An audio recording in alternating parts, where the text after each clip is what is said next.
Hi, thank you for renting from Family RV. My name is Alan Caesar and I'm the owner. We have presented this video to help you understand the operation of both the Class C and Class A motorhomes. Take your time, enjoy. If there is any problems or any concerns, give our 1-800 phone number a call. That's 1-800-201-1991, and we'll be able to help you immediately. Enjoy your trip and have fun. In this video, we will be showing you the operations of the Class A motorhome. We will start with the outside and work our way to the inside. Here is the entrance door to your motorhome. There is two locks, your handle lock and your deadbolt lock. This vehicle also has an electric step. Below the step, you'll find your two house batteries and one engine battery. You'll also notice your auxiliary battery or house battery disconnect switch. This switch should always be on the on position. Behind the step, you'll find a circuit breaker and fuse panel located at the back of the step. Here you will find circuit breaker resets for the 12-volt system. If one of the resets should pop due to an overload, the button will pop out. To reset the circuit, press the button back in. On some models, you'll also have an entertainment center. Here we have a 10-volt outlet, 12-volt outlet, and a cable outlet, and your stereo. Here is the service access for your refrigerator. It is best to check the tire pressures on your vehicle regularly when traveling. Always keep them at recommended tire pressure. Your propane tank is located in the exterior compartment without the key lock. The main valve for the propane tank is located here. If you need to turn the propane tank off for any reason, this would be the valve to turn off. Clockwise will shut the valve off, counterclockwise will open the valve. Here's the gauge to let you know how much propane you have in the tank. There's also a gauge inside to let you know how full the tank is. This is the refill area for refilling the propane tank. Some service stations that sell propane will be able to refill this for you if needed. In this compartment, we have the service access for your water heater here and your water pump here. The RV is also supplied with a receiver hitch and an electrical outlet. We will now show you the operations for awning use on the Class C motorhome. These instructions will apply to both trailers, Class A motorhomes, and Class C motorhomes. To open your awning, use the awning wand supplied with the RV in the exterior compartments or inside the coach. Flip the control switch at the top of the awning to the roll down position. Next, unlock the awning arm and loosen the black knob at the back of the arm. Unlock both arms and loosen the knob on both arms.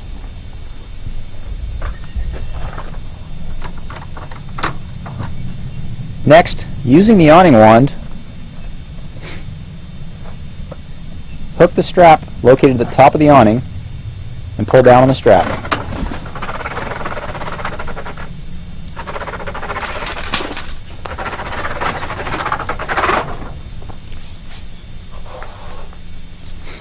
Next, walk over and slide the inner awning arm all the way up until it locks into position.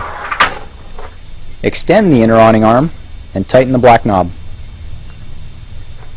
Do this on both sides.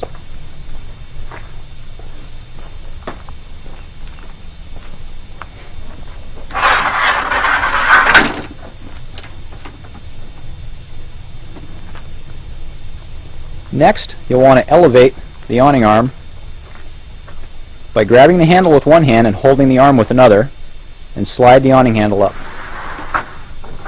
Release the handle, it'll lock into position. You'll do this on both sides. It's a good idea not to leave this awning up if it's very windy out or in stormy conditions.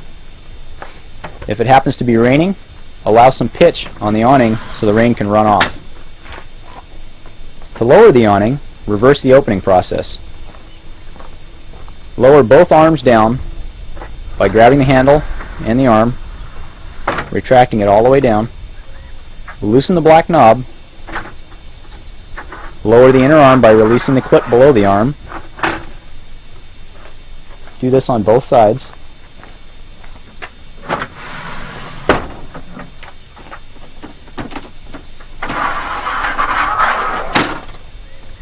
Next, make sure you have your awning wand.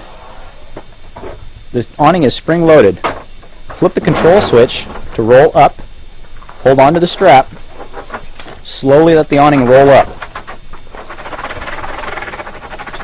Use the awning wand to completely roll the awning up. Once the awning is completely rolled up, be sure to lock the awning arms and tighten the black knob behind the arm.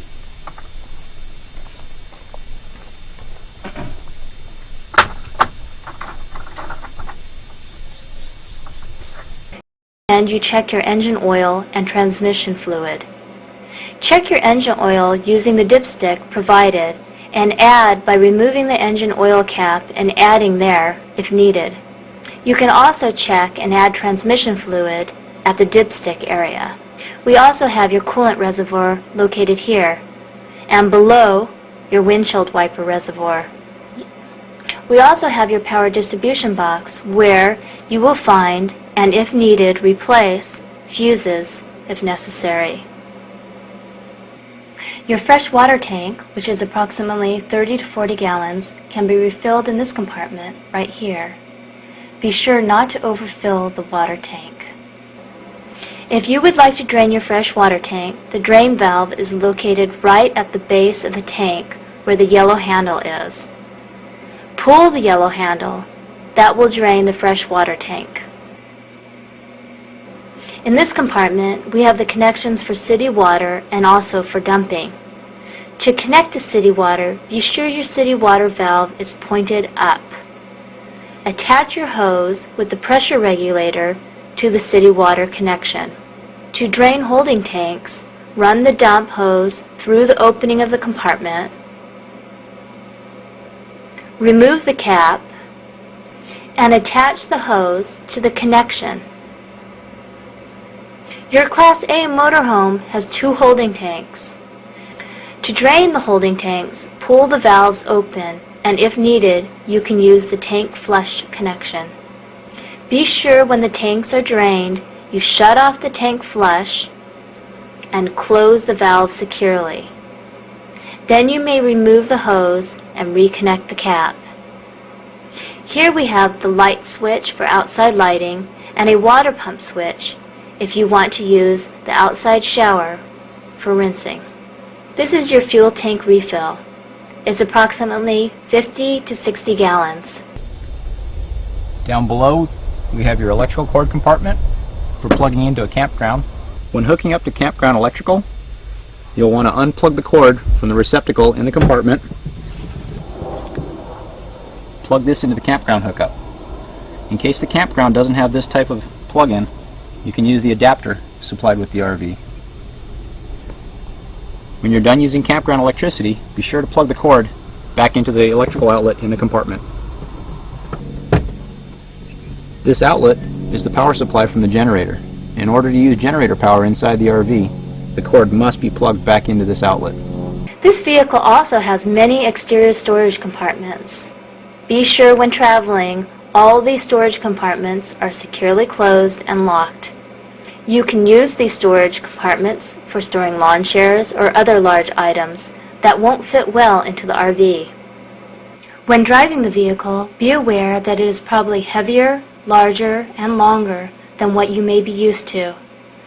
When coming up and down hills, be sure to turn your overdrive switch off and, if needed, use second or first gear to help decelerate or accelerate up steep grades. We also have a battery boost switch located on this vehicle. The battery boost switch is used for jump-starting the house battery to the engine battery.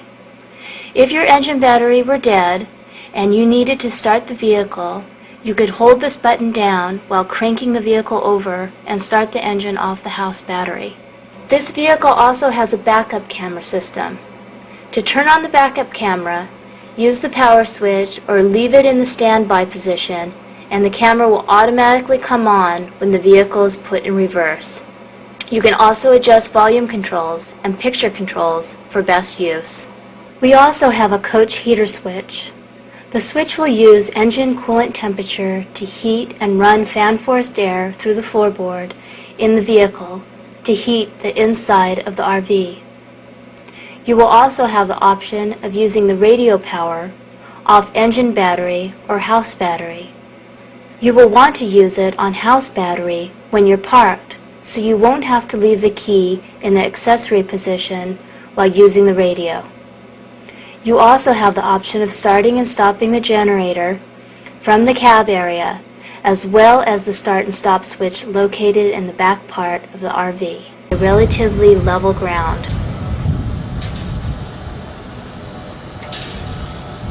Once you are done using the leveling jacks, you can use the store button. That will retract all the jacks.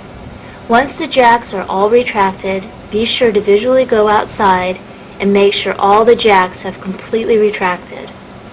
Once the jacks are all retracted, do not turn the power switch off.